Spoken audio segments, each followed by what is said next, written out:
Okay, let's rock and roll. So, what we're gonna do right now is shape out this face, okay? So that's pretty much the goal right now. So we're gonna start here. And we're gonna use a V chisel first, okay? Time. We are live. We are live and we are molding. We are molding today, good sir.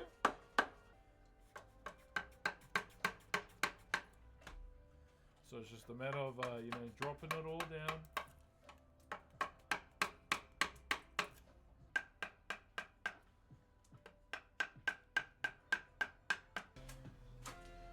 Let's go, eh?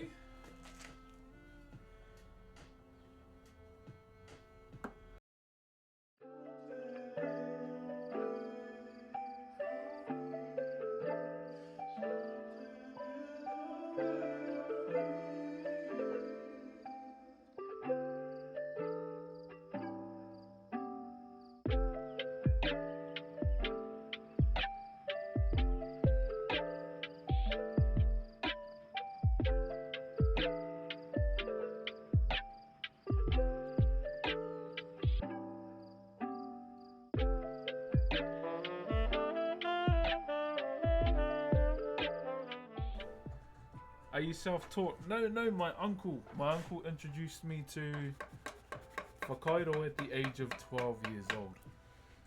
So genuinely that's when I was exposed, to the art form of whakairo. Within my culture, I always knew about the carvings, but never really knew how they did it, kind of thing, And then eventually, every Friday outside of our normal school subjects, we'd had like different kind of subjects like cooking, other stuff that we wouldn't normally do. And whakairo was one of them. And so that's why I jumped into it as well. Curious, eh? What is this? And why is my uncle teaching it? So that was basically the reasonings behind me going to that class. Just curiosity. And yeah, pretty much after that, bro, was like before we even picked up any tools, right? My uncle gave us a history lesson on where whakairo came from, well, what our ancestors went through in order for us to have it today. Like from the world wars to the land wars to the Tohunga Suppression Act. So there's a moment in our history that's not really spoken about in schools, where everything we did within our culture was actually outlawed. There was an act of parliament called the Tohunga Suppression Act. And the act's all in the words, basically. So they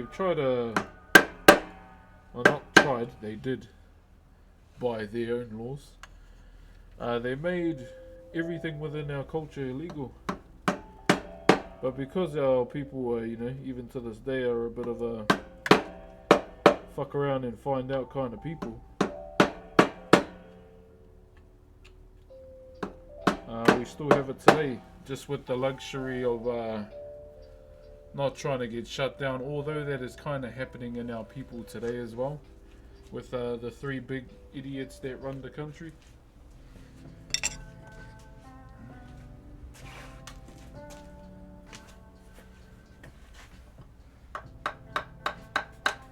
So it's kind of a thing that's happening at the moment, but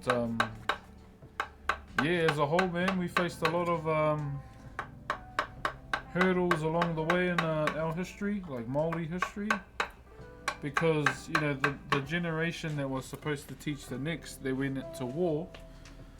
They didn't come back. Yeah, they didn't come back, my bro. And at the same time, when our people went to fight this war in Gallipoli, lands were getting confiscated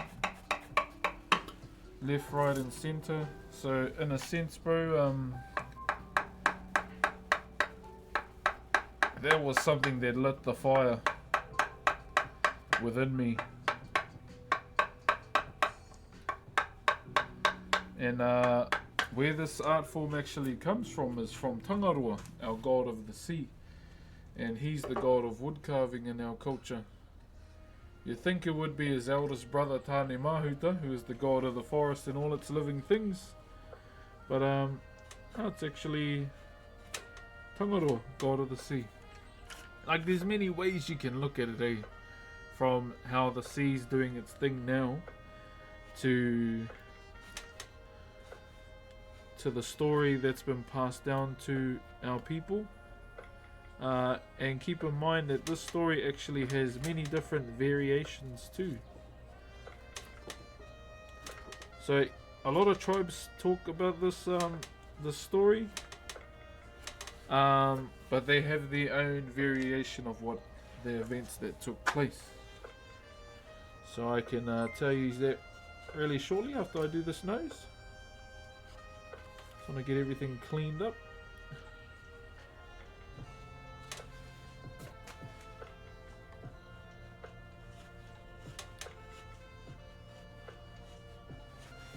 Okay, we'll leave that there for now and then we'll tell the story, eh? Thank you very much, the Mantis, for the Optimus Prime. Thank you very much, good sir. Glad I made it in, never gotten to see a piece this early. Oh, true, my bro. You will get to see one, my friend. But just for now, I'm just going to explain something. So, how did our people discover Whakairo? Well, we have to go all the way back to the time of Rangi Nui, Sky Father, and Papatuanuku, the Earth Mother within our culture, okay? They were locked in an internal embrace. You know, they were hugging each other and they didn't want to let go because they loved each other. And in between them, they had many of their children, okay? Tāne Mahuta, god of the forest and all its living things, the oldest. You had Tangaroa, god of the sea, god of Whakairo as well.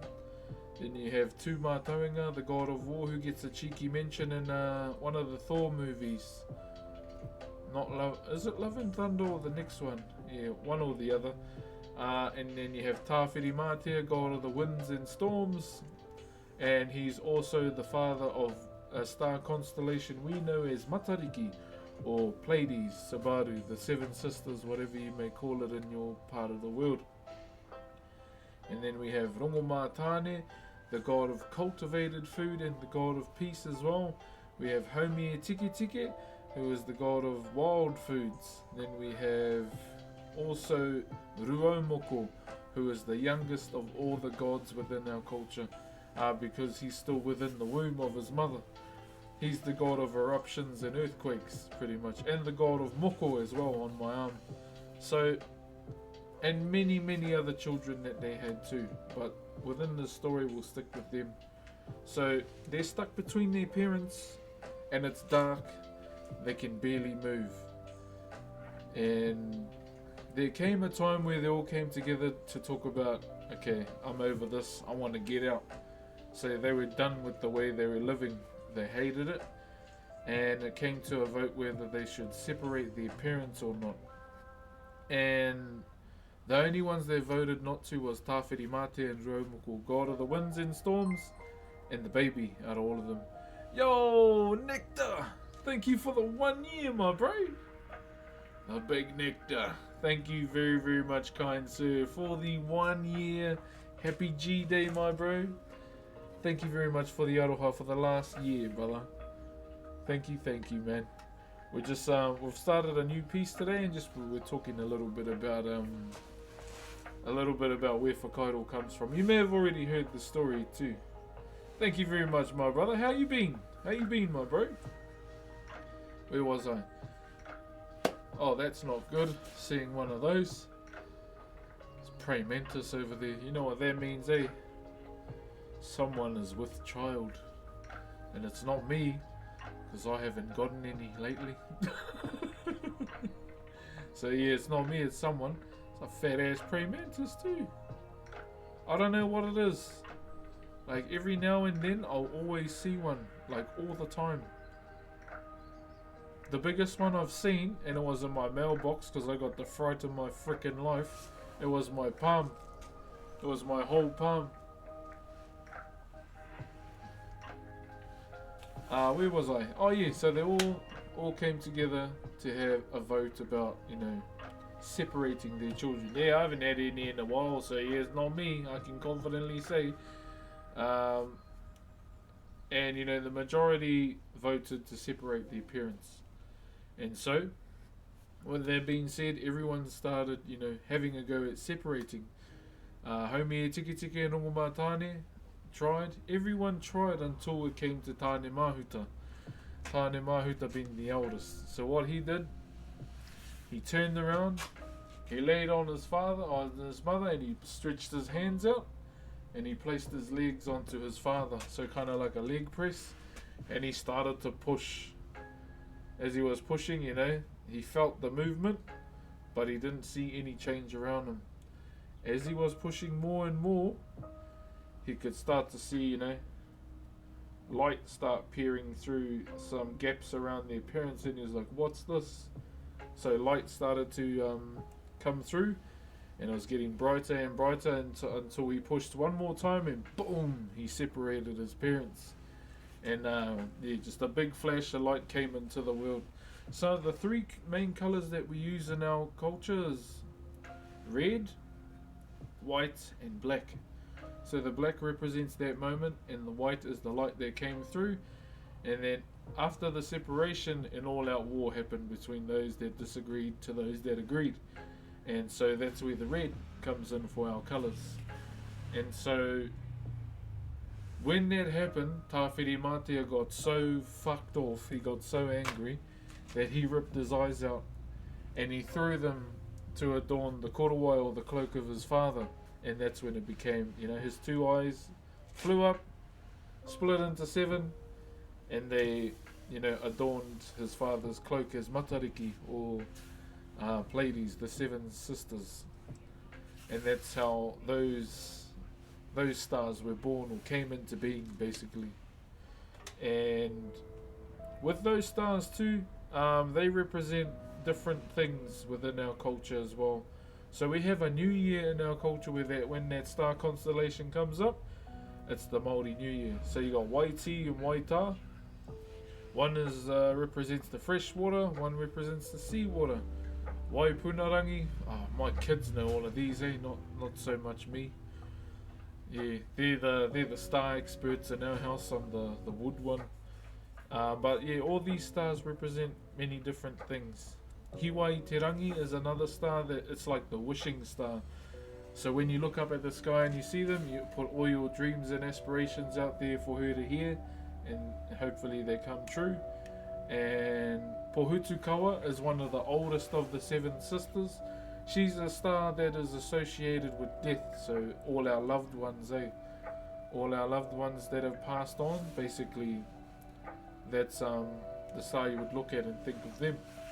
And going back to the story, sorry I veer off quite a bit to give you branches of knowledge from other aspects too.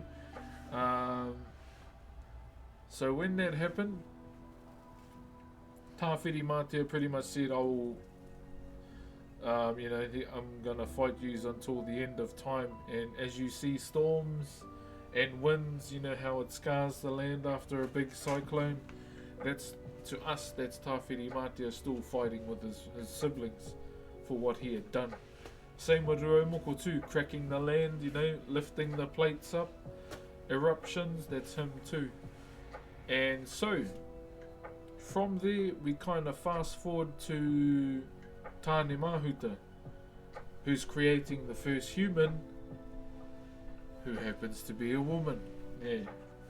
So he sculpted his daughter out of clay and gave her the breath of life. I'm not going to go too in depth to what he did. So we have this thing called the hungi, where we shake each other's hand and press the noses twice. So 1, 2, signifying and unifying the breath of life between us, and where that connection will forever be a thing. Now, in order for us to think, to hold knowledge in our brains, he needed to get something.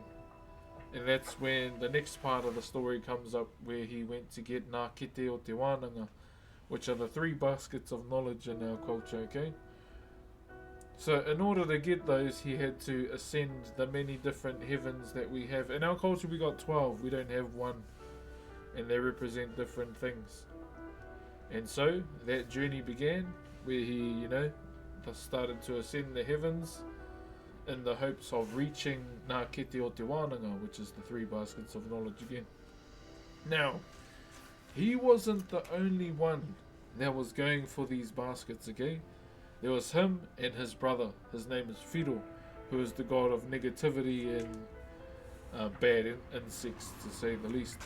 So, when that happened, there's 2 ways to get there. The fastest way is the hardest, through the middle, and the easiest way is the longest way, where you're going along the outskirts of the heavens in order to get to those baskets, okay? At the time when this is happening, Whiro, the god of negativity, is sending out his kids, go and stop him, go and distract him, so it buys me more time.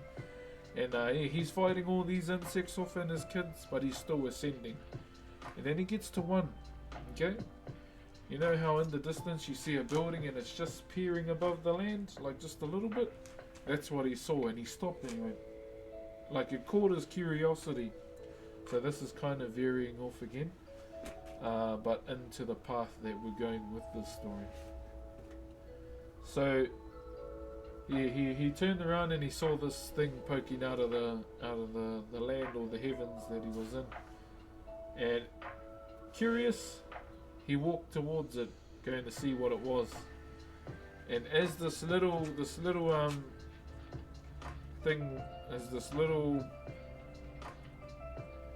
structure caught his attention, as he got closer, it started getting bigger and bigger and bigger, and that's when he came across something we call a wharenui, which is a fully carved meeting house. So we named our wharenui these days are named after our ancestors, pretty much, an ancestral meeting house. As he got closer and closer, he could start hearing this voice talking, but he couldn't see anyone around. And as he stood in front of this meeting house, this big fully carved meeting house, he's looking around, looking for this voice, until he tells him, "Hey, kei konea ho, I'm right here." And he looks down and he sees this carving talking to him. One moment.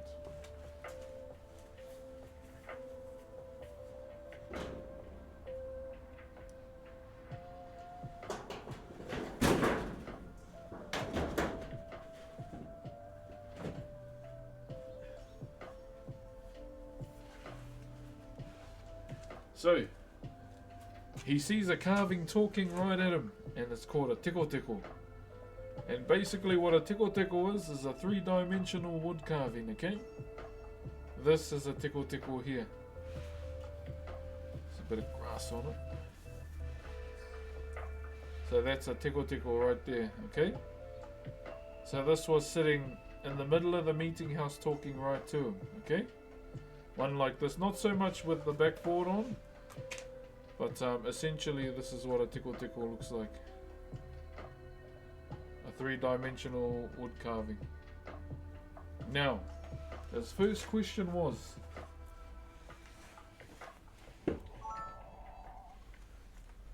Robbie cheered X200 Tautokote Māori. Thank you, my bro. Thank you. So his first question was, "Hea ha tēnei, what is this?" And the carving tells him, "He whare whakairo, a fully carved meeting house," okay? So that's what he tells him, and he tells him how, amazed he is by all the carvings that adorn this meeting house.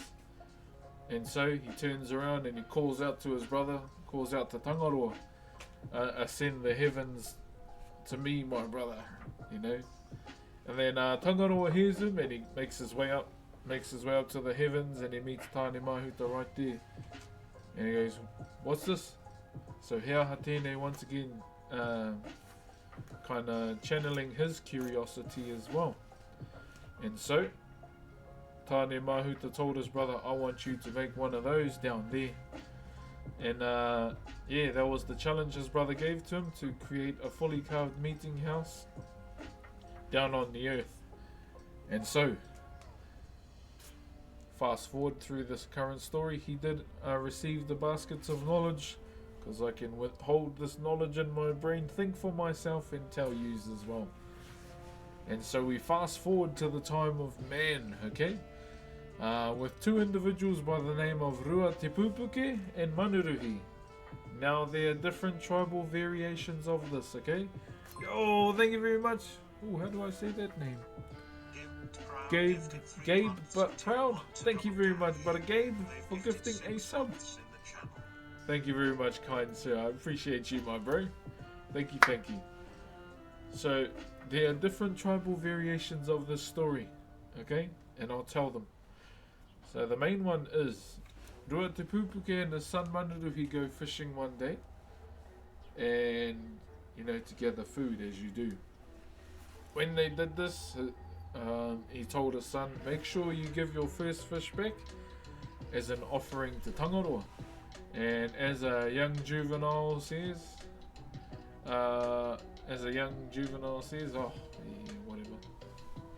whatever bro. And so what happens now is Rua Te Pupuke catches his first fish and he gives it back.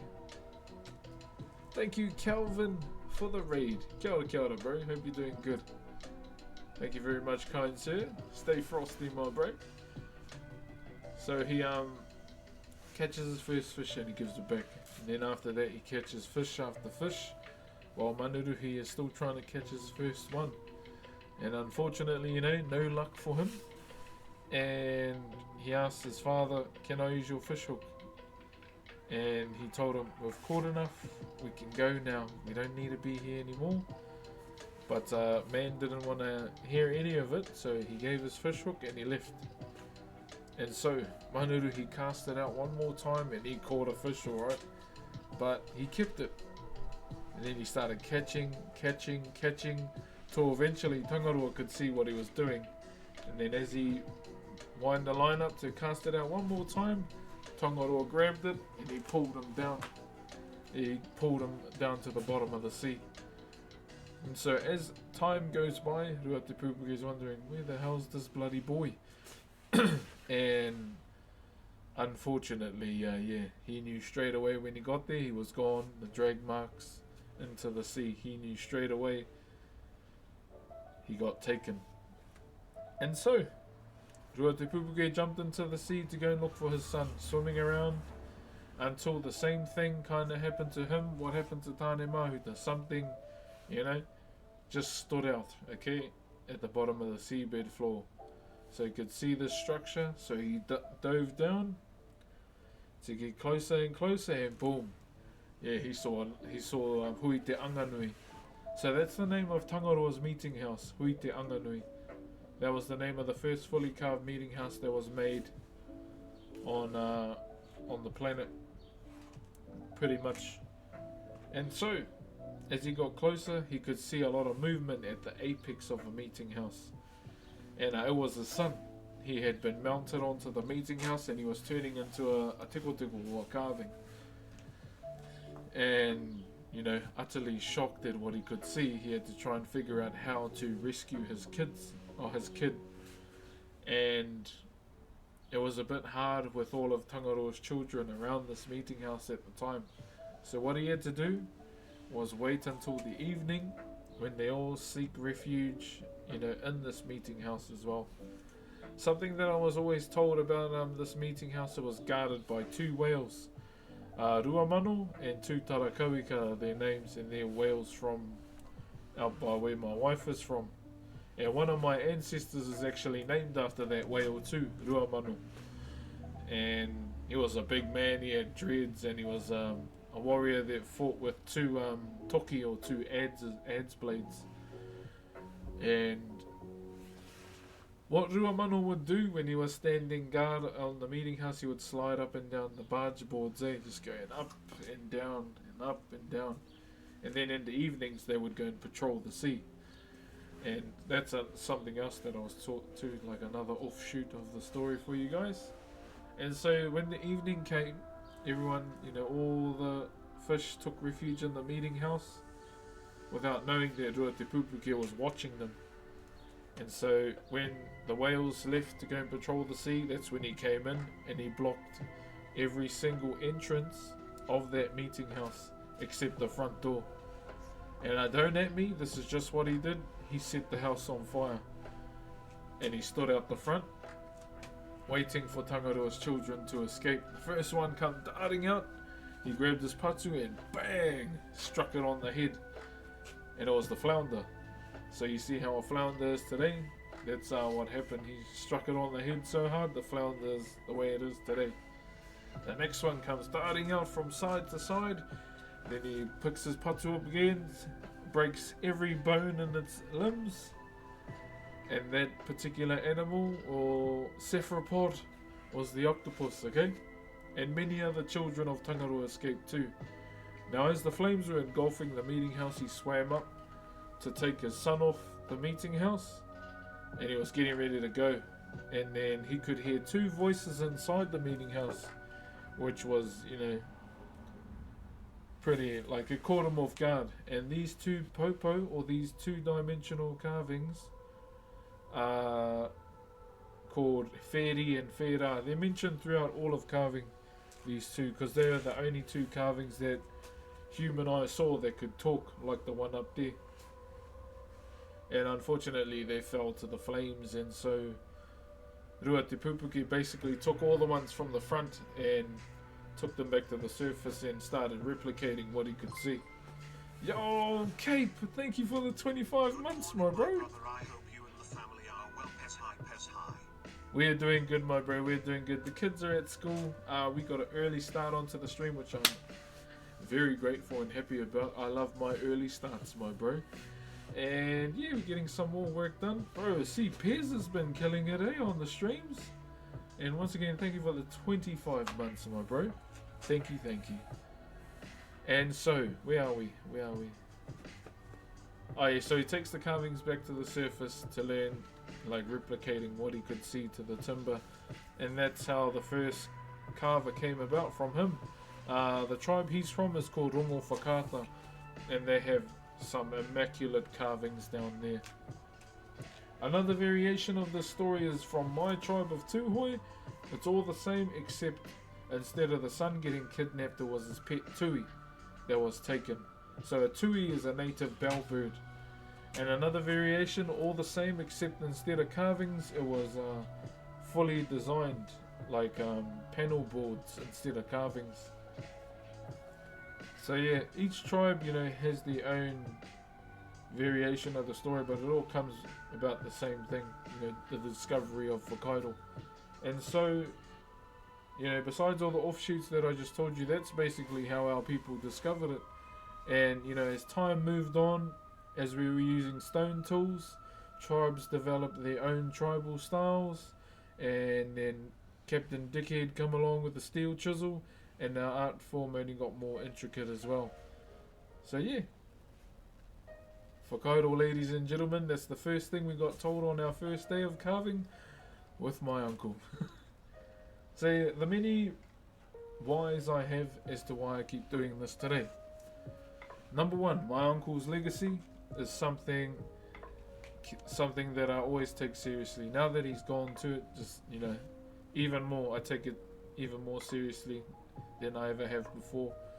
And the next generation, within this day and age where our culture is kind of getting bashed at the moment, one thing of why I became Broxh Online is just to show the younger generation what our ancestors have left behind for us can still benefit us in this day and age.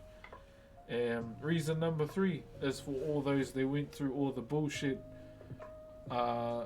unlike us, and how we have it without being judged. Although we are being judged nowadays, but without the war, without the generation gap, without whooping cough, all that kind of stuff, all the things that plagued our people back in the day, I do it for them too, because if it wasn't for them, we wouldn't have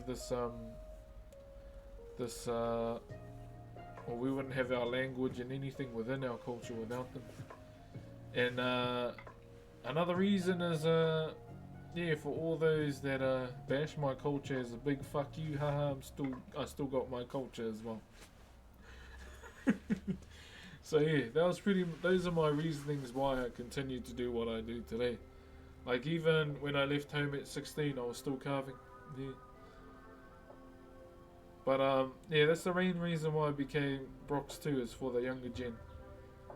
Just to show them, you know, it's still here for us and it can still benefit us in this day and age.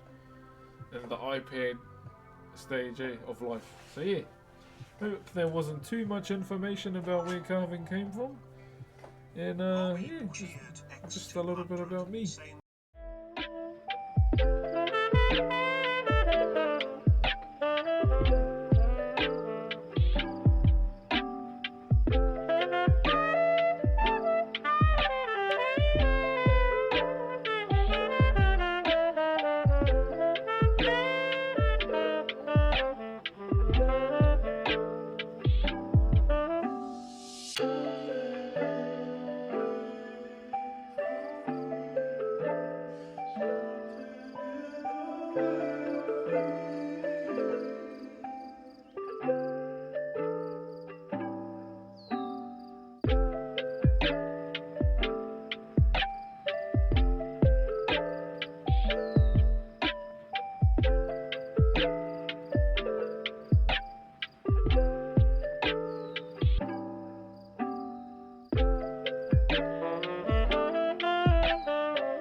So I'll just show everyone on the desktop first, and then I'll come to TikTok. So yeah, we molded the face today, okay? So the face is all prepped on one side. Pretty much there. There you go. Nice and prepped and chipped away at it as we did.